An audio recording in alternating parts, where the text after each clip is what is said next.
Como eu disse, essa é a última mensagem da série Família, Temor e Alegria. E eu gostaria que fechar de maneira simples, mas recordando algumas coisas que a gente tem trabalhado, até porque o texto no qual a gente se baseou para essa série, ele repete, ele contempla as bênçãos.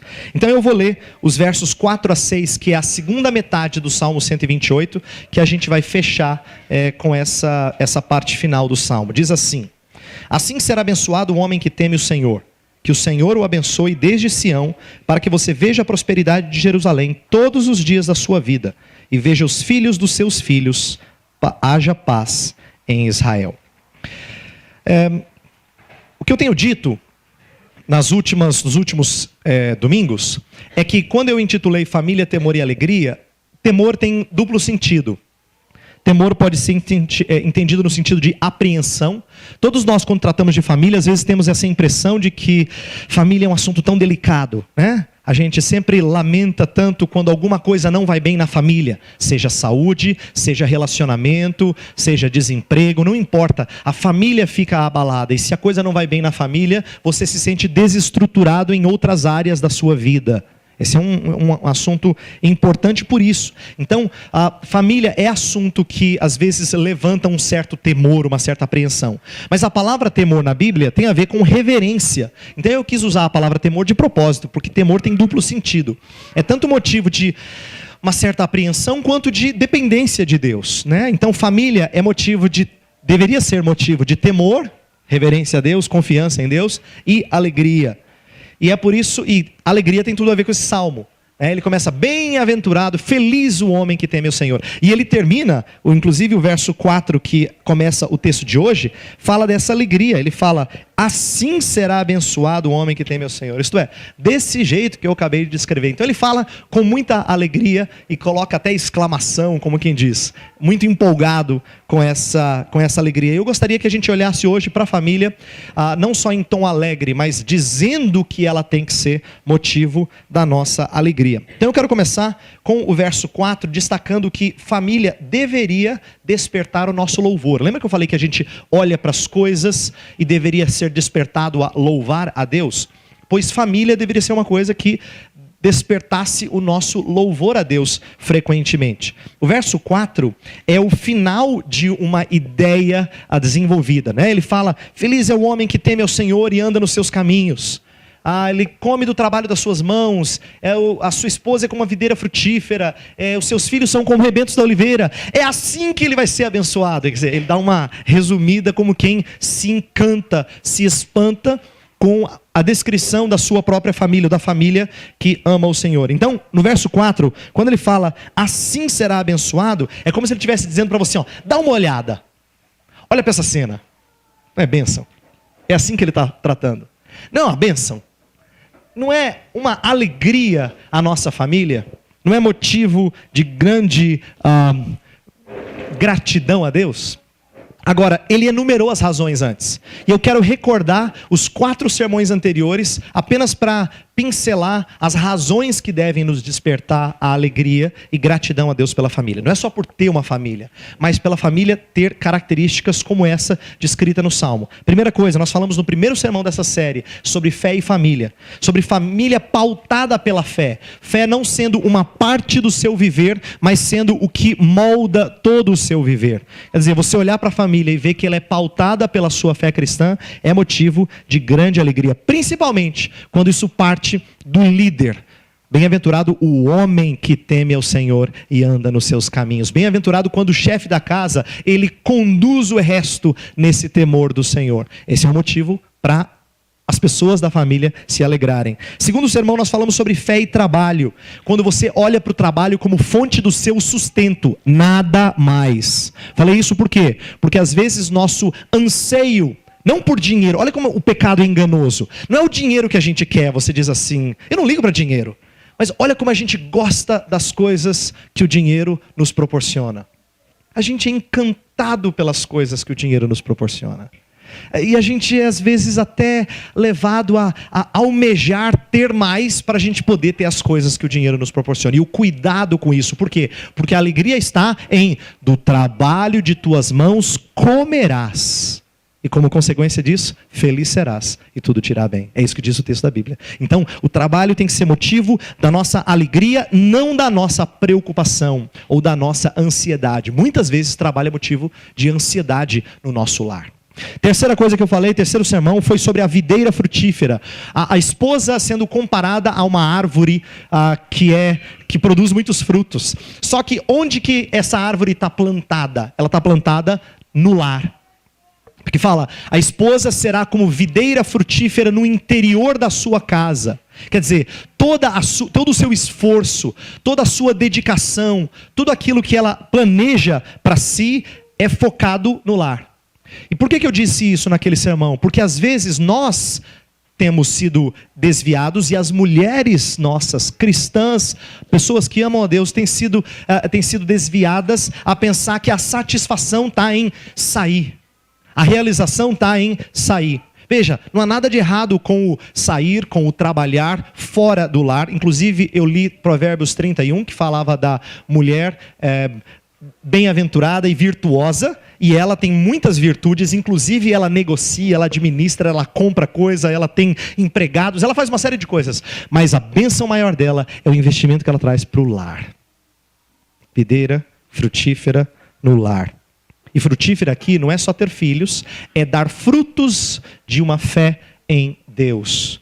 E por último, no domingo passado eu falei sobre os frutos da oliveira. Os filhos são comparados aos frutos da oliveira. Isto é os resultados da oliveira. Mas naqueles moldes que eu expliquei na semana passada, a oliveira produz pequenas oliveirazinhas independentes. Então isso significa que filhos não são só uma extensão da gente, eles são indivíduos separados da gente, que têm gostos, planos e caminhos diferentes dos seus pais. E nosso objetivo é educá-los para que sejam boas oliveiras adultas. Não oliveiras iguaizinhas a gente, necessariamente.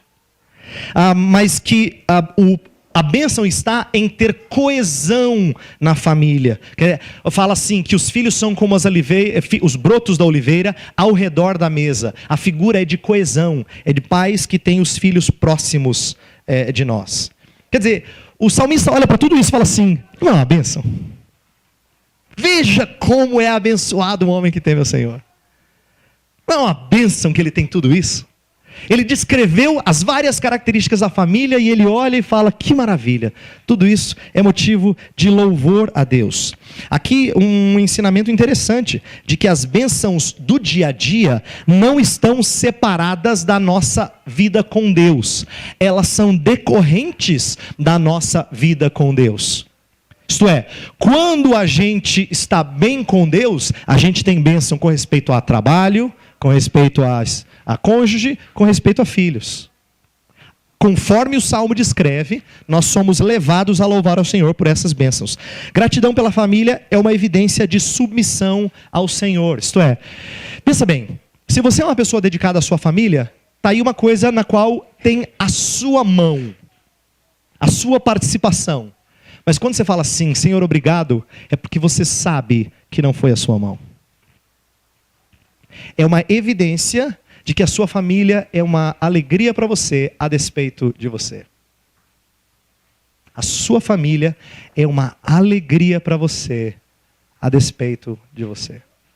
Mesmo com a sua incompetência, com o seu pecado, com as suas falhas, se o Senhor não edificar a casa, em vão trabalham os que a edificam. Por isso que esse salmo louva o Senhor. Por isso que esse salmo exalta o Senhor quando olha para a família. A segunda coisa que o salmo faz, é o segundo ponto que eu gostaria de trazer, está nos versos 5 e 6. Que é mostrar a posteridade como sinal da bênção de Deus. Versos 5 e 6. Que o Senhor o abençoe desde Sião, para que você veja a prosperidade de Jerusalém todos os dias da sua vida, e veja os filhos dos seus filhos, haja paz em Israel. Primeira coisa que o texto diz aqui dentro desses dois versos, é que ver a posteridade é um privilégio. Para vós aqui presentes, ver os filhos dos filhos é uma coisa muito gostosa. Diz o texto de Provérbios 17 que coroa dos velhos são os filhos dos filhos. Olha só, ver os filhos dos filhos é como se você estivesse sendo coroado. É a sua honra, é a sua glória. É aquilo para o qual as pessoas têm motivo de grande alegria. Então, ver a posteridade é um privilégio, é uma bênção. E olha que interessante a conexão com o quinto mandamento. O quinto mandamento, não sei se vocês lembram, é aquele que fala: honra teu pai e tua mãe. Mas o texto continua como uma promessa: para que sejam longos os seus dias aqui na terra. Quando você investe na família, espiritualmente falando, Deus fala que tem retorno. Honra o pai e mãe, para que você seja recompensado no que diz respeito à família. A conexão é de quem honra a família tem bênçãos na família, tem bênçãos familiares. Por isso que o homem que teme ao Senhor, ele tem o privilégio de ver algumas coisas caminhando bem na sua família. E ele tem alegria nisso. Então, guarde isso, da conexão entre investimento, entre semear e colher bênçãos na família. Só que ver a posteridade, isto é, ver os netos, ver os filhos dos filhos, é uma bênção subjetiva. Alguém poderia dizer assim: mas e quem não tem? Será que não é abençoado? Ou será que a pessoa que teve neto, mas não conseguiu ver, faleceu, será que não é abençoado? O texto não está dizendo isso. Ver os filhos dos filhos é uma bênção. Mas eu quero que você entenda que ela é só uma bênção subjetiva. Tem uma bênção que é objetiva, que é o fato de continuar, o povo de Deus continuar procriando, produzindo, reproduzindo, para que continuem filhos dos filhos, dos filhos, dos filhos. Em outras palavras, a própria posteridade é a bênção. Por quê? Porque Deus falou que seria o Deus nosso e da nossa descendência. Então, quando você vê o povo de Deus nunca sendo exterminado, isto é, sempre gerando filhos e filhos e filhos, Deus está cumprindo a sua promessa.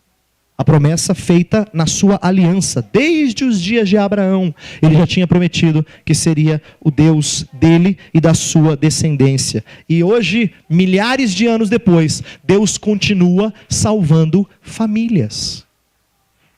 Dá uma olhada ao seu redor. Veja a diversidade de idades que a gente tem aqui.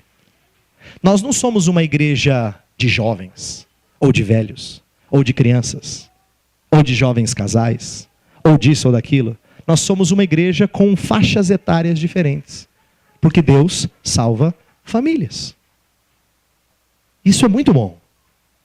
Isso é muito bom. A gente ter o privilégio de ver o cuidado de Deus, a bênção de Deus, trazendo alegria às nossas vidas. A posteridade está relacionada agora a saúde da igreja. Deixa eu falar isso, que esse é um ponto importante e eu quero fechar com isso. O texto fala, dá uma olhadinha no texto bíblico, fala assim, verso 5, que o Senhor abençoe desde Sião para que você veja a prosperidade de Jerusalém. Aí no verso 6 fala, e veja os filhos dos seus filhos. Tem um paralelo, veja, veja. Qual é o paralelo? O paralelo é entre a prosperidade de Jerusalém e os filhos dos filhos. Significa que o salmista está comparando família com igreja. E está estabelecendo que a saúde de uma igreja está relacionada à saúde das suas famílias. E esse é um ponto que eu gostaria de destacar aqui. A Escritura tem momentos em que ela fala da importância das famílias estarem bem. Por exemplo, Salmo 108 fala assim, o que ouvimos e aprendemos, o que nos contaram nossos pais, não encobriremos aos seus filhos, contaremos à geração vindoura, aos louvores do Senhor, o seu poder, as coisas que Ele fez, para que não caiam no pecado dos seus pais. Vem a continuidade do texto. Em outras palavras, se você não teve o privilégio de ser educado, se você adulto não teve o privilégio de ser educado bem nos caminhos do Senhor, você vai dizer assim, eu não vou repetir esse erro com os meus filhos. Para que não venha a incorrer no pecado de seus pais. Senhor, me livra de cometer esse erro. Me ajude a passar à próxima geração. Se você já passou da época em que você educa filhos, mas você tem netos, você vai dizer assim, eu vou me esforçar para que meus netos e os pequeninos da nossa família tenham esse tipo de orientação, de saúde. A força da igreja está em suas famílias. É como se o lar cristão fosse o microcosmo da igreja. Lá tem rebanho, tem sacerdote, um sentido assim veterotestamentário. Tem alguém que é líder, que é cabeça, tem um rebanhozinho para ser cuidado. Então, a família acaba sendo esse microcosmo. O plano de Deus é que haja uma parceria entre o lar e a igreja. E agora eu queria exortar aqui aos pais, homens e mulheres, principalmente os que têm filhos ainda consigo. Você tem pensado na sua família como sendo o primeiro lugar onde você faz discípulo? Jesus Cristo disse que a obrigação da igreja é fazer discípulo de todas as nações. E tem gente que se esquece que você começa no lar. Esses pequeninos que estão entre nós tinham que ser discípulos de Cristo Jesus. E quem é que os discipula? Você. Ah, pastor, mas eu não tenho filhos. A Bíblia fala de você ter filhos na fé. Paulo, por exemplo, considerava Timóteo um filho na fé. Paulo fala para as mulheres mais velhas ensinarem as mais novas como se portar em relação à sua família. O texto fala de posteridade, então para todo mundo, tenha filhos biológicos ou não, a ideia de investir na próxima geração é obrigação nossa. E a gente tinha que ser zeloso para com a próxima geração. Para que entendêssemos que esse é o melhor termômetro da saúde da igreja. De que a próxima geração está bem firmada. Ela entende muito mais de Bíblia do que você na época dela. Isso tinha que ser um dos melhores termômetros de que a coisa vai bem e tem melhorado. Então, pense na possibilidade de estabelecer certas coisas em casa. Eu sei que existem pais aqui que ainda não sabem o que é sentar com o seu filho e ler a Bíblia e explicar para ele. Eu queria encorajar você a começar a fazer isso. A tirar momentos da sua semana. Ainda que não sejam muitos, comecem com poucos, mas momentos da sua semana em que você fala assim, filho, vamos aprender a falar com Deus em oração? Você fala, pastor, mas eu sei mais ou menos. Que bom, é mais do que seu filho.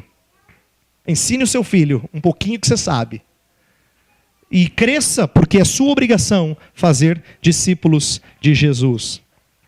E o texto termina, na verdade, com uma oração, né? Que o Senhor o abençoe desde Sião, haja paz em Israel. Eu gostaria que a gente orasse pelas famílias. E eu vou convidar você a orar pelas famílias da nossa congregação. Por quê? Eu já tenho falado aqui frequentemente sobre o nosso anseio, o nosso desejo de nos transformar numa igreja independente. E isso vai acontecer de maneira sadia quando as famílias estiverem bem. Quando os pais trouxerem os filhos e os filhos estiverem aprendendo. Quando você gastar o domingo, pai, perguntando para o seu filho o que ele aprendeu na escola dominical e reforçando aquilo que ele ou ela aprendeu. Quando você gasta o domingo, esposa, conversando sobre o seu marido que foi falado na escola dominical e mastigando um pouco do que tem sido aprendido aqui.